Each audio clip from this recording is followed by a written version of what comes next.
One of the questions that I'm asked most frequently is, when am I required to give the police consent for a search?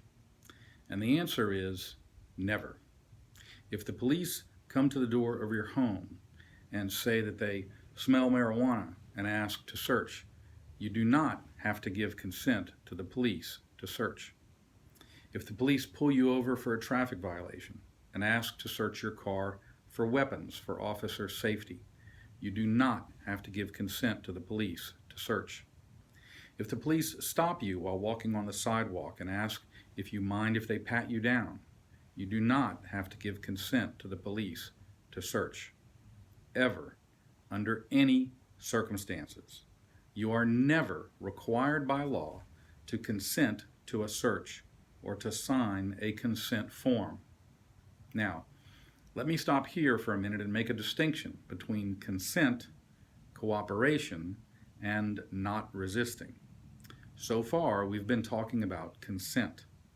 Consent is your voluntary, verbal, or written agreement to waive your constitutional right to be free from unlawful searches and seizures, and to allow the police to search you, to search your car, or your bag, or your home. It is a waiver of any and all objections that you might have under the law. Cooperation, on the other hand, is a bit ambiguous. It doesn't have a clear meaning. That's why police will use that term when trying to convince you to consent to a search. They will say things like, "Don't you want to cooperate?" Or they will say, "It'll go easier on you if you cooperate."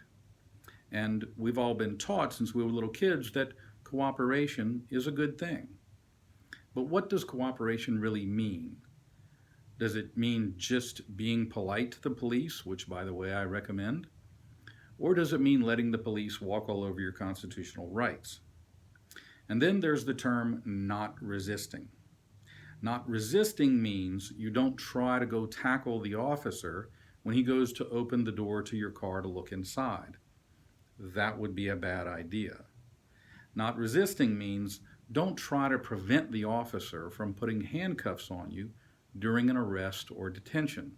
Again, bad idea. Many people confuse these concepts and don't make the proper distinction between consent, cooperation, and not resisting. An example might help. Let's say an officer pulls you over for a traffic offense and asks you to step out of the vehicle. Now, until the officer tells you that you're under arrest, you don't actually have to step out of the vehicle. But there's no real harm in doing so, so you agree and you step out of the vehicle. That's cooperation. You're not giving up any rights. You're not doing anything self-incriminating by just getting out of the car. You're just cooperating. But when you got out of the car, you locked the doors behind you and you put the key in your pocket. The officer says he detected a whiff of marijuana as you were exiting the vehicle, and he asks for the key so he can search your car. Now notice I said he asks for the key. He doesn't pin you down to the ground and take it. He asks for it. That's consent. You give him the key and you're consenting to a search of your car. You're giving up your right to privacy. Consent must be completely voluntary. You are never required to give consent. So you don't have to give him the key to your car. Now, let's say when you got out of the car, you forgot to lock it behind you and put the key in your pocket. And while one officer is talking to you, another officer opens the door to your car and starts to look inside without your permission. You decide at that point that it would be a good idea to not go tackle that officer and try to stop him. That's not resisting.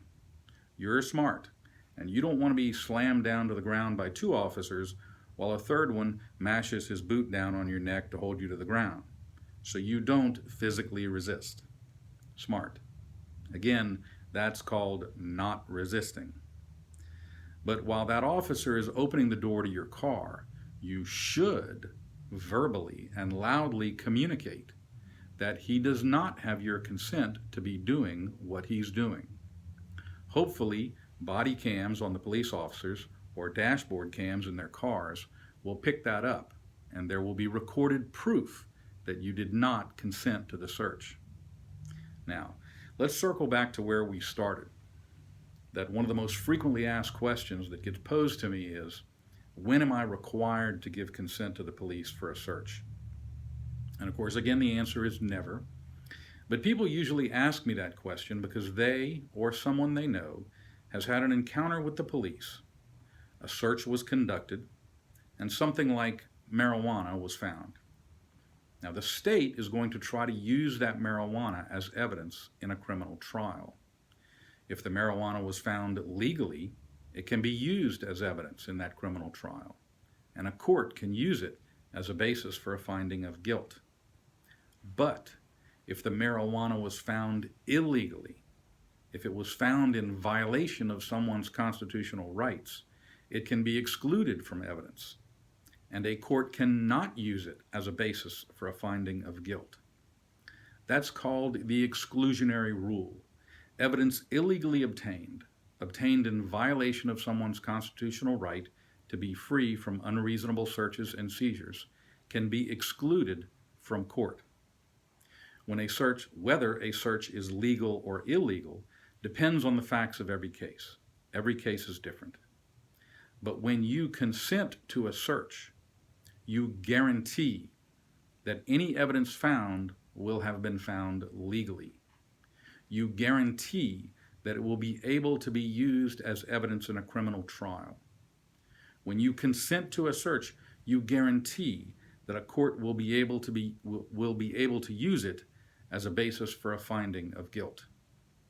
If you refuse to give consent to a search, you give your lawyer an opportunity to challenge the legality of the search on your behalf and possibly obtain a dismissal.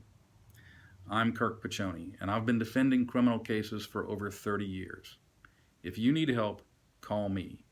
Our contact information can be found at kirkpiccione.com.